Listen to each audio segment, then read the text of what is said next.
All right, so advance. You get an advance. Your advance is against earnings.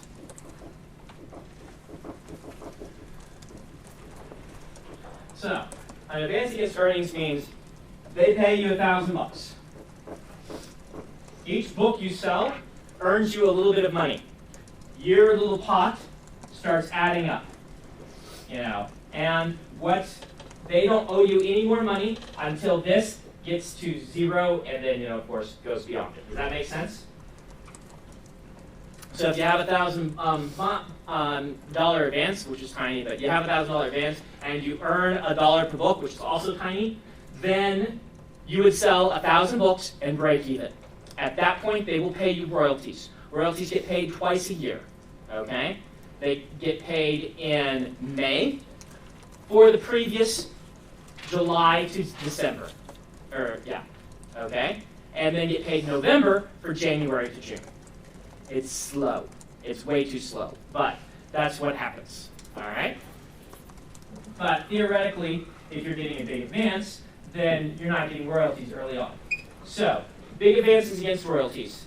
Earning out is what we call when your royalties equal your advance, you have earned out. You have earned as much on the advance as on the book as they paid you in advance, meaning everything evened out, and that was pretty decent. Any book that earns out is considered a success. Okay? Earning out is a success.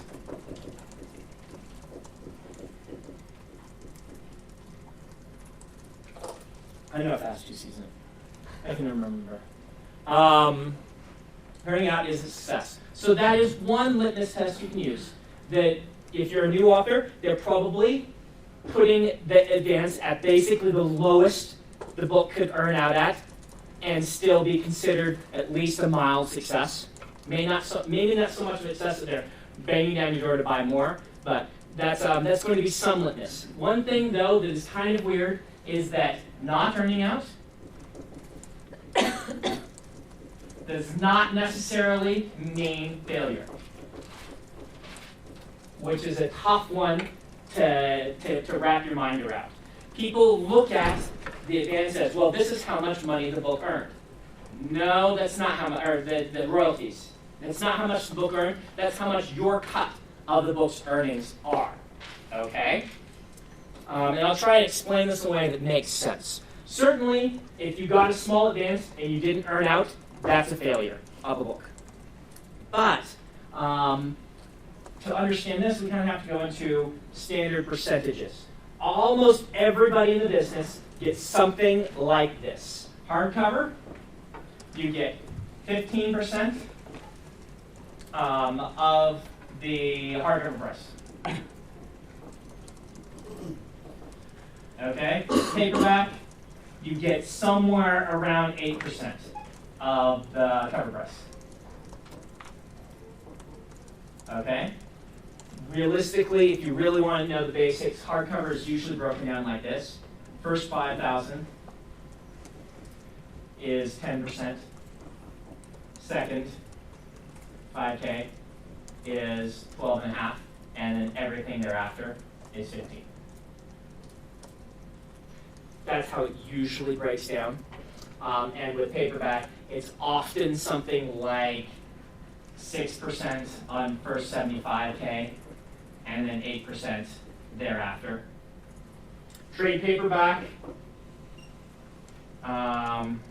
is 10%. Trade paper is the oversized paperback. Mass market is the pocket size. So that's basically how it is. You can really look at hardcover 15, though for a new author it's really more like 10, because you have to get to 10,000 hardcover sales to get to that 15. But hardcover 15, paperback 8, trade paperback 10. What if you're already a well-known author, then? This is the thing. This doesn't really change, okay? This is one kind of hard thing to wrap your mind around. This basically stays the same. Now, you can work it. Like, for instance, I think we now have my paperback royalties at just a flat 8%. We don't have that first escalator. And I'm sure there are people that get rid of these escalators for hardcovers. There are exceptions to the rule. I've heard that Lucas gets 22%. Because it's George Lucas, Star Wars books. He has a huge amount of power. And because he has that, I'm sure there are some other people who are getting that. I wouldn't be surprised if J.K. Rowling level and Twilight, Stephanie Meyer level, and Nora Robertson, this level of author are pushing above the 15%. Nobody at Tor has over 15%. Nobody at Tor sells enough books to be able to break past that. Yeah. Even in the 90s with Terry Goodkind? And Oh yeah. Terry, gotta understand, our sales in genre fiction are like a drop in the bucket to the big authors, okay? All right? I mean, a really big book, Goodkind, as an example, Robert Jordan. No, let's use Robert Jordan. Robert Jordan's kind of top of the heap, except for George Martin right now is probably bigger, but let's say that. Opening week figures are 100,000 copies. Okay? Everybody runs out and buys this book opening week, which is why it's so big. Final sales on a book in hardcover, probably around 500,000 copies. How many did Diary of a Wimpy Kid sell in its opening days? Anyone remember? I think it was 9 million. Okay. Twilight has sold what, 40 million copies? Okay. Compare that to science fiction and fantasy, and you will understand why none of us are breaking out of this, but they are. There's a completely different level, miles ahead of anything that epic fantasy and science fiction has ever been able to achieve. Children's is a different story. All right? So this is the realism, the realistic sort of thing. If you can really break out of that, George Martin might be there. He might have been able to manage this. I'm not sure. Hunger Games probably might be breaking out of this, but usually this isn't the place you break out of it because they're so hesitant to let these percentages change. Yeah. Where are ebook percentages? Well, yeah, we'll get there.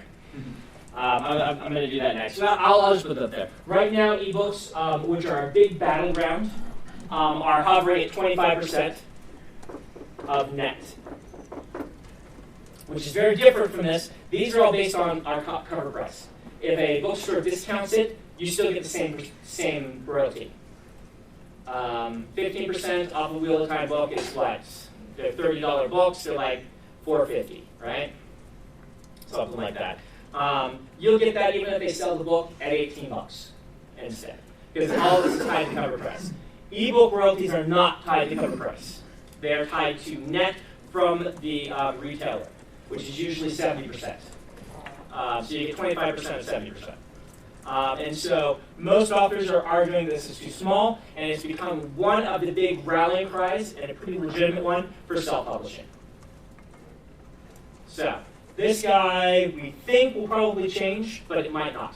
Everyone's kind of saying 50% of that. The really good small presses that are trying to court big authors are giving 50% of that instead. Okay? So this brings us to the advance, and to Mark's question of, is it better to get a big advance or not? Bigger advances become bigger gambles. The place that people like Terry Goodkind, who sell a lot or whatnot, if they're not breaking out of this percentage model, which I don't think that they are. Of course, I haven't seen Goodkind's contracts, so there are maybe other people that have broken out of this. However, what they're doing is they're demanding enormous advances. For instance, example that I used a few years back that I think still holds. When Hillary Clinton wrote her book, she famously got $9 million as her advance. That book's never going to earn out. This is where it's really a way of getting a higher percentage. it's a way of getting a higher percentage by getting a huge, bigger advance. Because this kind of means she's earning a higher percentage on copies sold. But what it means for the publisher is we can safely invest this. It's an amount of money that we know, that we can quantify, and we can work it into our budget for the book. And if if she sells then 2 million copies, and she's getting standard royalties, so that turns out to be $8 million. She's got an extra $1 million.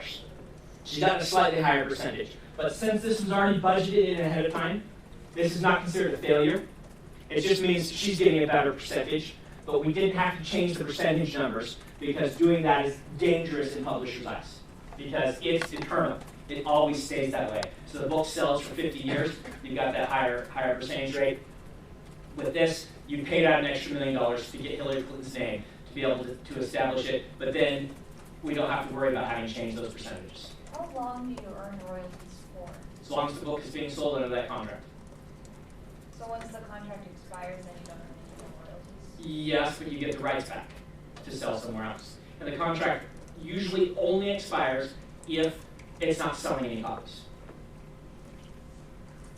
Yes? So is it always better as a writer to go for a bigger advance as opposed to a smaller one and try to earn all of it back in the royalties? Well, there's the question. Maximizing the point. Yeah, that's the big question. So, the big thing you get there is you get a better percentage, you get this big advance. The other thing is that you, if they sink that much money into it, they are then going to match that with a larger marketing budget. It's going to the more that they're paying for the book, the more important it's going to seem. They pay, for instance, Peggy got that preemptive buyout where they offered her lead title for the book.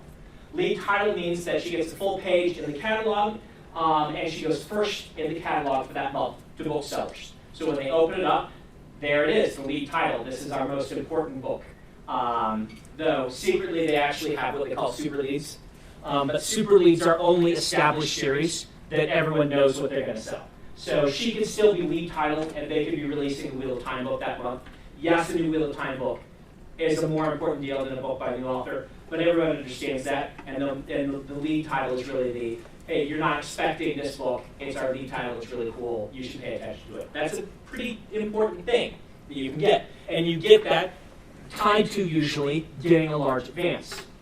However, there's always the counter argument, which is a book that earns 20K in advance. We'll just use that as a measure. I know that advance can't be tied to actually how well a book does, but we'll just use it as a measure. You got paid, let's say you got paid 10K, and your advance comes out to 20K. You've doubled their expectations. They're going to buy the next book. I can guarantee they will buy that next book. Okay? What about 20K, and up front they paid 100K? How is the perception of that then going to be? Will they buy the next book? No, they probably won't. So, these both earn the same amount. They can even have the same marketing budget, the same lead title status. One is an author who has exceeded expectations. One is an author who has grossly under hit expectations, and their career could be over. So, which do you want to be? Well, this happening is not really that likely if they're going to put that much money into it, but it can happen. It has happened in the past. I'll tell you a story about it in a second. Does that impact other publishers' view on you? I mean, did they share that information? That's all public record.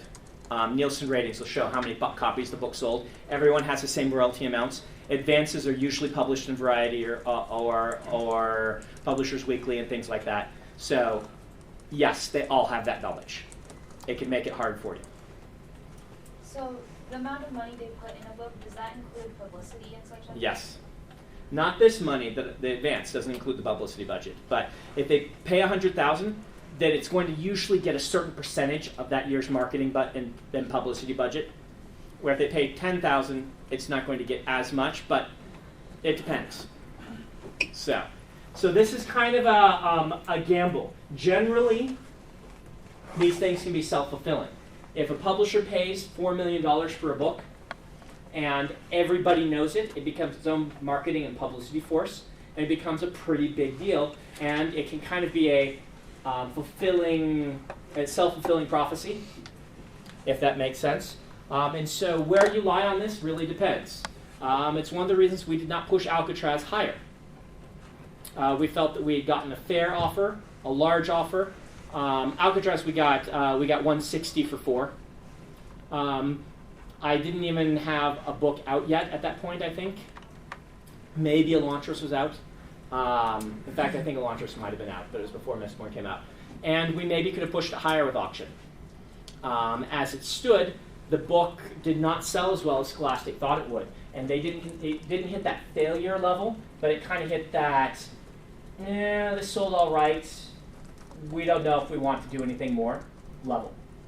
I think we ended up earning 125 out of that 160 so far.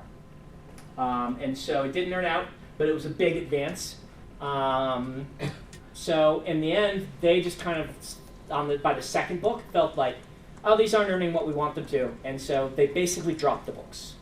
Said, well, we'll let whatever he sells continue to make them sell. We'll give them some minimal publicity. It's not like they treated me horribly, but their estimation of what the books would sell differed from what we thought the books could sell, and so that's why we bought them back, and we're going to relaunch them with Tor. But in that case, the big advance may have worked against me. The big advance. So those are all things you're going to have to